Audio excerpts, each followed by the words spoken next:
अमीर दिखना और अमीर होना दोनों अलग चीजें हैं, और जो लोग इस फर्क को समझ लेते हैं उनकी जिंदगी बदल सकती है। कभी सोचा है कुछ फैमिलीज पीढ़ी दर पीढ़ी पैसा बनाती रहती हैं, जबकि कुछ लोग लाखों की सैलरी कमाने के बाद भी पैसे के लिए परेशान रहते हैं। सेम सिटी, सेम अपॉर्चुनिटीज, कभी कभी सेम कॉलेज और सेम जॉब, फिर भी रिजल्ट इतने अलग क्यों? इसका जवाब ना लक है ना किस्मत। असली वजह है वो छोटी छोटी आदतें और सोच जो एक जनरेशन से दूसरी जनरेशन तक ट्रांसफर होती रहती है और धीरे धीरे किसी को अमीर और किसी को हमेशा पैसे के पीछे भागने वाला बना देती है। हमारे हिंदुस्तान में एक पुरानी कहावत है, लक्ष्मी चंचल होती है। पैसा आता है और चला जाता है, लेकिन अगर तुम ध्यान से देखो तो कुछ फैमिलीज और बिजनेस कम्युनिटीज के घर में ये चंचल लक्ष्मी टिक जाती है।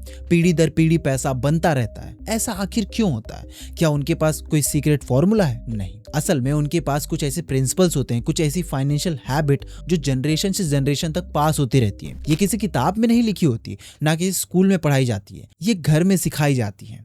डाइनिंग टेबल पर, दुकान के काउंटर पर और रोज की जिंदगी को देखते देखते। और आज हम बात करेंगे उन टाइमलेस प्रिंसिपल्स की जो किसी भी इंसान की फाइनेंशियल जिंदगी बदल सकती है, चाहे उनका बैकग्राउंड कुछ भी हो। तो चाय का कप उठाओ और आराम से बैठ जाओ, क्योंकि आज जो तुम सीखने वाले हो वो ना स्कूल में मिलता है और ना कॉर्पोरेट ट्रेनिंग में। ये वो सोच है जो लोगों को सिर्फ पैसा कमाना नहीं बल्कि लंबे समय तक पैसा बनाना और संभालना सिखाती है। सबसे पहली आदत, दिखावा नहीं दौलत बनाओ। तुमने कभी किसी पुरानी बिजनेस फैमिली के मालिक को देखा है? बहुत बार वो सिंपल कपड़ों में दिखेगा, शायद एक नॉर्मल सी गाड़ी चलाता होगा, और उसकी लाइफस्टाइल देखकर तुम कभी नहीं कहोगे कि उसके पास करोड़ों की संपत्ति है, लेकिन उसका बैंक अकाउंट, प्रॉपर्टीज और बिजनेस में एक साइलेंट एम्पायर खड़ा होता है। दूसरी तरफ कुछ लोग पहली बड़ी डील या पहली अच्छी सैलरी के बाद ही लाइफस्टाइल अपग्रेड करना शुरू कर देते हैं। नई कार, महंगा फोन, सोशल मीडिया पे सक्सेस का डिस्प्ले। कुछ समय के लिए सब कुछ ग्लैमरस लगता है, लेकिन कई बार 2-3 साल बाद पता चलता है कि पैसे खत्म हो गए, सेविंग्स बनी नहीं और प्रेशर बढ़ता गया, क्योंकि सब कुछ ईएमआई पे था। असली गेम यहीं से शुरू होता है। जो लोग दिखाने में ज्यादा बिजी होते हैं वो धीरे धीरे अपनी कैपिटल लाइफस्टाइल पर खर्च कर देते हैं, और जो लोग वेल्थ बनाना चाहते हैं वो अपने ईगो को साइड में रख देते हैं। एक बिजनेस फैमिली में जब बेटे ने पहली बार अच्छा प्रॉफिट कमाया तो उसने अपने फादर से नई कार मांगी।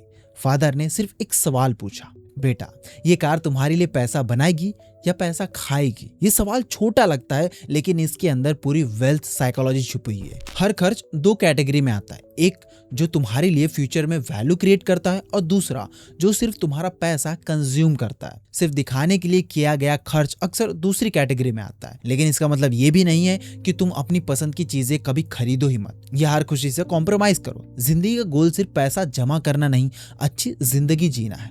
बस एक सिंपल सा रूल याद रखो, कुछ भी खरीदने से पहले सोचो क्या ये डिसीजन समझदारी से लिया जा रहा है या सिर्फ दूसरों को इम्प्रेस करने के लिए। अगर तुम्हारी इनकम और इन्वेस्टमेंट्स तुम्हारे खर्च से ज्यादा तेजी से बढ़ रहे हैं तो तुम सही डायरेक्शन में जा रहे हो, लेकिन अगर तुम सिर्फ दिखावा मेंटेन करने के लिए पैसा उड़ा रहे हो तो धीरे धीरे तुम एक ऐसे लूप में फंस जाओगे जहां देखने पे बाहर से सब परफेक्ट दिखेगा पर अंदर से फाइनेंशियल प्रेशर बढ़ता जाएगा। गोल गरीबी जैसा जिंदगी जीना नहीं है, गोल है असली जिंदगी जीना जहां तुम्हारी वेल्थ तुम्हारी लाइफस्टाइल को सपोर्ट करे, ना कि तुम्हारी लाइफस्टाइल तुम्हारी वेल्थ को खा जाए। दूसरी आदत है, पैसा सोना नहीं चाहिए। इसका मतलब है हर रुपये का कोई ना कोई काम होना चाहिए। सोचो अगर तुम्हारे घर में कोई सेहतमंद और काम करने लायक इंसान पूरा दिन बस बिस्तर पर पड़े रहे और कुछ ना करे तो तुम्हें कैसा लगेगा? अजीब लगेगा ना? बिल्कुल यही चीज तब होती है जब तुम्हारा पैसा सालों तक सेविंग अकाउंट में पड़ा रहता है या घर में कैश के रूप में रखा होता है। वो पैसा एक्चुअल में कोई काम नहीं कर रहा, वो सिर्फ पड़ा है वहां पे। और जब पैसा सोता है तो इन्फ्लेशन धीरे धीरे उसकी वैल्यू खा जाता है। हाँ बेशक आज का 1 लाख रुपया 10 साल बाद भी कागज पर 1 लाख ही रहेगा, लेकिन उससे खरीदे जाने वाली चीजों की कीमत बढ़ चुकी होगी। ट्रेडिशनल बिजनेस फैमिलीज इस बात को बहुत अच्छी तरह समझती हैं। उनके लिए पैसा एक वर्कर है, कुछ शोपीस नहीं। हर रुपये को किसी ना किसी जगह काम करना चाहिए, बिजनेस में, प्रॉपर्टी में, गोल्ड में या इन्वेस्टमेंट में। एक सिंपल सा एग्जाम्पल लो, मान लो तुम हर महीने 50,000 कमाते हो और 10,000 बचता है। अगर वो 10,000 सिर्फ सेविंग अकाउंट में पड़ी रहे जहां 3-4% रिटर्न मिल रहा है और इन्फ्लेशन 6-7% है तो तुम टेक्निकली पैसे बचा नहीं रहे, तुम्हारी परचेसिंग पावर धीरे धीरे कम होती जा रही है। और यही वो बात है जो बहुत लोग समझ ही नहीं पाते। बचत करना जरूरी है, लेकिन उससे भी ज्यादा जरूरी ये पूछना, मेरा बचा हुआ पैसा मेरे लिए काम कर रहा है या सिर्फ पड़ा हुआ है? क्योंकि अमीर लोग सिर्फ पैसा नहीं कमाते, वो अपने पैसे को भी काम पर लगाते हैं। और एक दिन ऐसा आता है जब उनका पैसा उनसे ज्यादा मेहनत करने लगता है, तब उन्हें ज्यादा काम करने की जरूरत नहीं पड़ती। तीसरी आदत है, खरीदने से पहले दिमाग को ठंडा होने दो। ये शायद सबसे प्रैक्टिकल और इमीडिएट अप्लाई करने वाली आदत है। इसका नाम है 48 आवर्स रूल। जब भी कोई बड़ी नॉन एसेंशियल चीज खरीदनी हो, नया फोन, गैजेट, ब्रांडेड कपड़े या कोई महंगी चीज, तुरंत डिसीजन मत लो, खुद को 48 आवर्स दो। क्यों? क्योंकि पैसा अक्सर प्लानिंग से नहीं, इम्पल्स से खर्च होता है। जब तुम लिमिटेड टाइम ऑफर या सेल्स एंडिंग सून का टैग देखते हो, तुम्हारा दिमाग अर्जेंसी मोड में चला जाता है। तुम्हें लगता है कि अगर अभी नहीं खरीदा तो कुछ मिस हो जाएगा, और उस मोमेंट में इमोशन लॉजिक को हरा देता है। इमोशन तुम्हारे लॉजिक को ओवर पावर कर देता है। इसीलिए बहुत सी बिजनेस फैमिलीज बड़े डिसीजन कभी जल्दी में लेते ही नहीं। चाहे प्रॉपर्टी खरीदनी हो या बिजनेस में इन्वेस्ट करना हो, वो पहले रुकते हैं, सोचते हैं, डिस्कस करते हैं।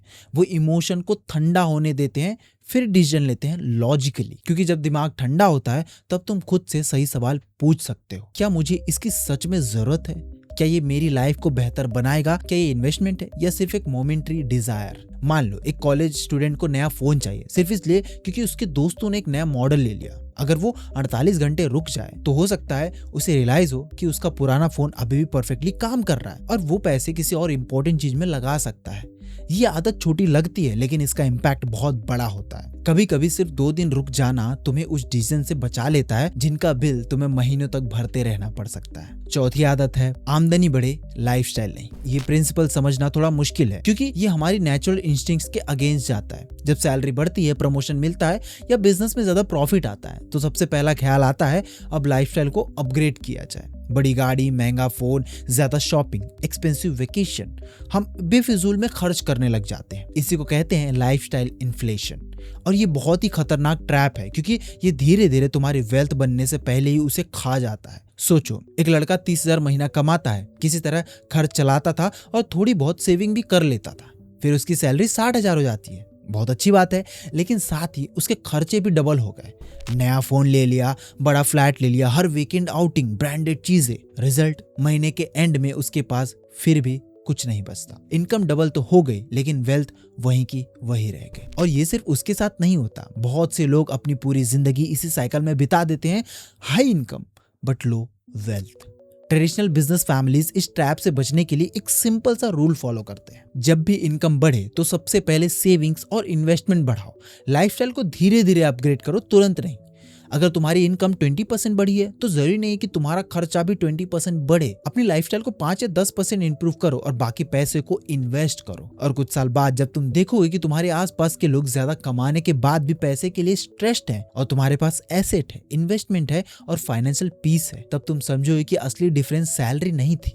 डिफरेंस ये था कि तुमने हर एक्स्ट्रा रुपए को लाइफस्टाइल में नहीं, अपनी फ्यूचर वेल्थ में बदला। 5वीं आदत है मुनाफा खाओ, मोल नहीं। ये प्रिंसिपल कैपिटल और रिटर्न के बीच का फर्क समझाता है। मोल का मतलब तुम्हारा ओरिजिनल कैपिटल, वो फाउंडेशन जिसने तुम्हें यहाँ तक लाया। मुनाफा मतलब उसका प्रॉफिट, उसका रिटर्न। वेल्दी फैमिलीज एक बात बहुत क्लियरली समझती हैं, तुम अपना प्रॉफिट खा सकते हो, लेकिन अपना मोल कभी नहीं खाना चाहिए। एक बिजनेस का एग्जांपल लेते हैं। अगर कोई दुकान हर महीने 1 लाख का प्रॉफिट कमाती है तो उसका मालिक उस 1 लाख से अपना घर चलाता है, अपने बच्चों को पढ़ाता है, लेकिन वो बिजनेस में लगा हुआ ओरिजिनल कैपिटल जैसे स्टॉक, मशीनरी या वर्किंग कैपिटल उसे टच नहीं करता। क्योंकि अगर तुम मोल को खाने लगते हो तो तुम्हारा इनकम जनरेटिंग एसेट ही श्रिंक होने लगता है और एक दिन वो खत्म हो जाता है। ये सिर्फ बिजनेस में नहीं, इन्वेस्टमेंट में भी लागू होता है। अगर तुमने म्यूचुअल फंड में 5 लाख इन्वेस्ट किया है और हर साल उसमें से 50,000 निकाल के खर्च करते हो तो तुम अपना मोल खा रहे हो। लेकिन अगर तुम सिर्फ उसके रिटर्न का कुछ पार्ट यूज करते हो और बाकी री इन्वेस्ट करते हो तो वो एसेट हमेशा ग्रो करता रहेगा। बहुत से लोगों को जब इंटरेस्ट, बोनस या डिविडेंड मिलता है तो वो तुरंत उसे खर्च कर देते हैं। लेकिन जो लोग एक्चुअल वेल्थ बनाते हैं वो अक्सर सोचते हैं, क्या मैं इस पैसे को आज खर्च करूं या इस पैसे को फ्यूचर के लिए और बड़ा बनाऊं। इसी सोच का फर्क सालों बाद बहुत बड़ा नजर आता है, क्योंकि सच ये है, वेल्थ सिर्फ ज्यादा पैसे कमाने से नहीं बनती। वेल्थ इस बात से बनती है कि तुम अपना पैसा बनाने वाले एसेट को कितना अच्छी तरह बचाते और बढ़ाते हो। पैसा कमाना एक स्किल है, लेकिन अपने मोल को बचा कर रखना और उसे बढ़ाते रहना, ये वेल्थ की असली कला है। छठी आदत है एक नदी पर भरोसा मत करो। ये बहुत पुराना विजडम है जो मॉडर्न फाइनेंस में डाइवर्सिफिकेशन के नाम से जाना जाता है, लेकिन ट्रेडिशनल बिजनेस फैमिलीज इसे सदियों से प्रैक्टिस करते आ रहे हैं। इसका सिंपल सा मतलब है अपनी सारी आमदनी एक ही सोर्स से मत लो। अगर वो सोर्स सूख जाए तो तुम्हारा पूरा फाइनेंशियल एग्जिस्टेंस ही खतरे में आ जाता है। एक सैलरी प्रोफेशनल है जो सिर्फ अपनी सैलरी पर डिपेंड करता है। सब कुछ ठीक चल रहा होता है जब तक कंपनी ठीक चल रही है, लेकिन जैसे ही रिसेशन आता है, ले ऑफ शुरू होते हैं या कंपनी में प्रॉब्लम्स आती है, उनकी पूरी फाइनेंशियल स्टेबिलिटी भी खतरे में आ जाते हैं। क्यों? क्योंकि उनके पास सिर्फ एक ही इनकम सोर्स है। दूसरी तरफ कई बिजनेस फैमिलीज अपनी इनकम को अलग अलग सोर्सेस में बांट कर रखती हैं। कुछ पैसा बिजनेस से आता है, कुछ इन्वेस्टमेंट से, कुछ रेंटल इनकम से और कभी कभी किसी साइड वेंचर से। अगर एक सोर्स धीमा पड़ जाए तो बाकी सोर्सेस उन्हें संभाल लेते हैं, उसे कंपनसेट कर देते हैं। ये प्रिंसिपल सिर्फ बिजनेस फैमिलीज के लिए नहीं है, ये हर इंसान के लिए। अगर तुम एक जॉब कर रहे हो तो खुद से एक सवाल पूछो, अगर मेरी जॉब कल चली गई तो मेरे पास क्या बैकअप है? क्या तुम्हारे पास ऐसी कोई स्किल है जिसे तुम फ्रीलांसिंग कर सको? क्या तुमने ऐसे इन्वेस्टमेंट किए हैं जो फ्यूचर में एक्स्ट्रा इनकम बना के दे? ये सवाल थोड़ा अनकंफर्टेबल लग सकता है, लेकिन जो लोग इन सवालों का जवाब ढूंढना शुरू कर देते हैं वो धीरे धीरे फाइनेंशियल सिक्योरिटी की तरफ बढ़ने लगते हैं। जिंदगी में एक ही इनकम सोर्स पर पूरी उम्मीद रखना एक ही पिलर पर पूरा घर खड़ा करने जैसा है। जब तक पिलर मजबूत है सब ठीक लगता है, लेकिन अगर वो हिल गया तो सब कुछ हिल जाता है। एक नदी सूख सकती है, लेकिन अगर तुम्हारे पास 3-4 नदियां हैं तो तुम्हारा खेत कभी पूरी तरह सूखेगा नहीं। और शायद इसीलिए अमीर लोग सिर्फ ज्यादा पैसे कमाने की कोशिश नहीं करते, वो ज्यादा सोर्सेस बनाने की कोशिश करते हैं। 7वीं आदत है हर महीना अपना हिसाब देखो। ये आदत बहुत सिंपल लगती है, लेकिन इसका इम्पैक्ट बहुत डीप है। बिजनेस फैमिलीज अपने पैसे को एक बिजनेस की तरह ट्रीट करते हैं, चाहे वो पर्सनल फाइनेंस ही हो।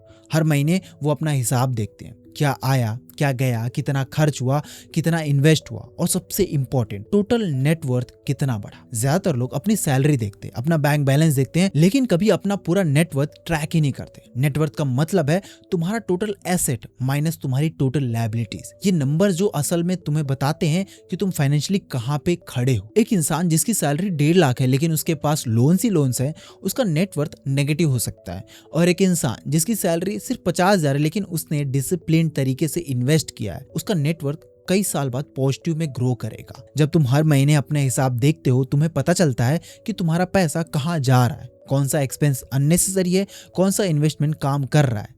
ये हैबिट एक मिरर की तरह काम करती है। ये तुम्हें अपनी फाइनेंशियल रियलिटी दिखाती है, चाहे वो कंफर्टेबल हो या अनकंफर्टेबल। 8वीं आदत है रिश्ता उधार से बड़े होते हैं। ये शायद सबसे इमोशनल कॉम्प्लेक्स प्रिंसिपल है। हिंदुस्तान में पैसा और रिश्ता अक्सर एक दूसरे में उलझ जाते हैं। कोई रिलेटिव आता है, पैसा मांगता है और ना कहना बहुत ज्यादा डिफिकल्ट हो जाता है क्योंकि रिश्ता दांव पर होता है। लेकिन बिजनेस फैमिलीज ने इस मामले में एक बहुत ही क्लियर समझ डेवलप की है। पैसा उधार देना और रिश्ता मेंटेन करना ये 2 अलग चीजें हैं और उन्हें केयरफुली हैंडल करना पड़ता है। तुम्हारा एक दोस्त तुमसे पैसे मांगता है, तुम दे देते हो विदाउट किसी क्लियरिटी के। ना वापस मिलने का टाइम होता है, ना कोई एग्रीमेंट। कुछ महीने बाद जब तुम अपने पैसे के बारे में पूछते हो, ऑकवर्डनेस शुरू हो जाती है। रिश्ता जो पहले बहुत अच्छा था वो अब टेंशन से भर जाता है। ये सिर्फ पैसे का लॉस नहीं, ये एक इमोशनल लॉस है जो कभी कभी पैसे से भी ज्यादा कॉस्टली होता है। बिजनेस फैमिलीज इसीलिए एक सिंपल रूल फॉलो करती है, अगर पैसा देना ही है तो एक गिफ्ट की तरह दो, कोई एक्सपेक्टेशन नहीं, या फिर पूरी क्लैरिटी के साथ फॉर्मल टर्म्स में डिसाइड करके दो। लेकिन इमोशनल प्रेशर में बिना सोचे बिना बाउंड्रीज के पैसे देना ये सबसे कॉमन फाइनेंशियल मिस्टेक है जो रिश्ता और वेल्थ दोनों को नुकसान पहुंचाता है। 9वीं आदत है टैक्स बचाना भी कमाई है। ये एक ऐसी आदत है जो ज्यादातर लोग सीरियसली नहीं लेते, लेकिन ये वेल्थ बिल्डिंग का एक साइलेंट पावरफुल टूल है। टैक्स प्लानिंग को लोग कॉम्प्लिकेटेड या बोरिंग समझते हैं, लेकिन असल में जो पैसा तुम लीगली टैक्स में बचाते हो वो पैसा डायरेक्टली तुम्हारे पॉकेट में रह जाता है, बिना किसी एक्स्ट्रा एफर्ट के, बिना किसी एक्स्ट्रा रिस्क के। बिजनेस फैमिलीज जनरेशन से इंटेलिजेंट टैक्स प्लानिंग करते हैं। वो अपने इन्वेस्टमेंट को, अपने एक्सपेंसेस को, अपने बिजनेस स्ट्रक्चर को इस तरह से प्लान करते हैं कि उनका टैक्स लायबिलिटी मिनिमम रहे, कंप्लीटली लीगल तरीके से। एक नॉर्मल सैलरीड इंसान भी अगर वो अपने ATC, ATD जैसा डिडक्शन को प्रॉपर यूज करे, अगर वो अपने इन्वेस्टमेंट को टैक्स एफिशिएंट तरीके से चूज करे, तो सालों में लाखों रुपए बचा सकता है। ये पैसा जो टैक्स में बचता है अगर रीइन्वेस्ट किया जाए तो कंपाउंडिंग के थ्रू एक बहुत ही बड़ा अमाउंट बन सकता है। असली गेम यहीं से शुरू होती है, जब तुम समझ जाते हो कि टैक्स प्लानिंग एक काम नहीं है, ये एक इनकम सोर्स है, क्योंकि ये तुम्हारे नेट सेविंग को डायरेक्टली इंक्रीज करता है। जो लोग इसे इग्नोर करते हैं वो हर साल अपनी ही कमाई का एक हिस्सा अननोइंगली सरकार को दे देते हैं, जबकि वो लीगली उनका अपना पैसा था। 10वीं आदत है दिमाग सबसे महंगा एसेट है। ये आदत सबसे इंपॉर्टेंट है क्योंकि ये बाकी सब आदतों की फाउंडेशन है। बिजनेस फैमिलीज बहुत क्लियरली बिलीव करते हैं कि सबसे बड़ा इन्वेस्टमेंट, सबसे हाई रिटर्न वाला इन्वेस्टमेंट वो खुद में है, अपनी नॉलेज में, अपने स्किल्स में। स्टॉक मार्केट क्रैश हो सकता है, प्रॉपर्टी प्राइसेस गिर सकती हैं, बिजनेस में नुकसान हो सकता है, लेकिन तुम्हारा नॉलेज, तुम्हारा एक्सपीरियंस, तुम्हारी समझ, ये कोई भी तुमसे नहीं छीन सकता। तुमने देखा होगा पुराने बिजनेस फैमिलीज अपने बच्चों को छोटी एज से ही दुकान में बिठाते हैं, कस्टमर से बात करना सिखाते हैं, अकाउंट्स को समझना सिखाते हैं, नेगोशिएशन करना सिखाते हैं। ये कोई फॉर्मल एजुकेशन नहीं है, लेकिन ये एक ऐसी ट्रेनिंग है जो किसी MBA से कम नहीं। वो अपने बच्चों में फाइनेंशियल इंटेलिजेंस इन्वेस्ट करते हैं, ना कि सिर्फ प्रॉपर्टी या पैसा। आज के टाइम में ये प्रिंसिपल बुक पढ़ने में, कोर्सेज करने में, मेंटोर से सीखने में, नया स्किल डेवलप करने में दिखता है। जो लोग अपनी अर्निंग का एक छोटा सा हिस्सा अपनी खुद की ग्रोथ में इन्वेस्ट करते हैं, चाहे वो एक कोर्स हो, एक बुक हो, एक वर्कशॉप हो, वो लोग अपनी अर्निंग पोटेंशियल बढ़ा रहे होते हैं। और जब अर्निंग पोटेंशियल बढ़ता है तो सारी बाकी 9 आदतें और भी ज्यादा पावरफुल हो जाती है, क्योंकि उनके पास ज्यादा रॉ मटेरियल होता है काम करने के लिए। और अब वीडियो के एंड में एक बोनस हैबिट बताता हूं जो शायद सबसे पावरफुल है इन सब में। प्रॉफिट को सेलिब्रेट नहीं, रीइन्वेस्ट करो। ये वो मोमेंट होता है जब डिसाइड करता है कि इंसान परमानेंटली वेल्दी बनेगा या सिर्फ टेम्परेरी रिच बनेगा।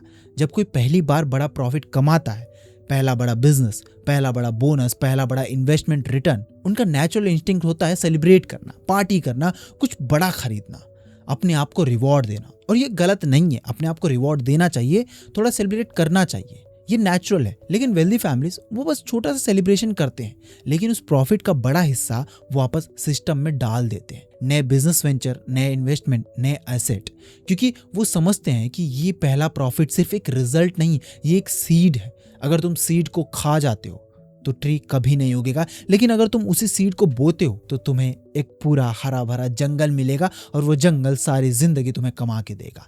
वो सीड कभी खत्म ही नहीं होगा। यही वो हिडन और सबसे पावरफुल प्रिंसिपल है जो ज्यादातर सक्सेसफुल बिजनेस स्टोरीज के पीछे छुपा होता है। पहला बड़ा प्रॉफिट जब री इन्वेस्ट होता है तब वो दूसरा करोड़, तीसरा करोड़ बनता है। और जो लोग अपना पहला प्रॉफिट ही सेलिब्रेट करके खत्म कर देते हैं, वो वहीं से वापस चले जाते हैं। हर बार जीरो से शुरू करना पड़ता है। तो दोस्तों, आज हमने 10 बल्कि 11 आदतें देखी, और ये टाइमलेस वेल्थ साइकोलॉजी के प्रिंसिपल्स हैं। तो ये बातें याद रखना, दिखावे से दौलत नहीं बनती, पैसा सोना नहीं चाहिए, उसे काम करना चाहिए। इमोशन को ठंडा रखो जैसे ही पैसा खर्च करना हो। लाइफस्टाइल को इनकम से आगे मत बढ़ने दो, मोल को बचाओ, सिर्फ मुनाफा खाओ। अपनी इनकम को एक नदी तक लिमिटेड मत रखो। अपना हिसाब रेगुलरली देखो। रिश्तों को उधार से ऊपर रखो। टैक्स प्लानिंग को सीरियसली लो, अपने दिमाग में इन्वेस्ट करो, और जो प्रॉफिट आए उसे सेलिब्रेट करने से ज्यादा उसे री इन्वेस्ट करो। ये सब सुन के शायद तुम्हें लगता होगा कि ये सब तो कॉमन चीजें हैं, लेकिन common sense is not very common. ज्यादातर लोग ये सब जानते हैं, लेकिन बहुत कम लोग इसे कॉन्शियसली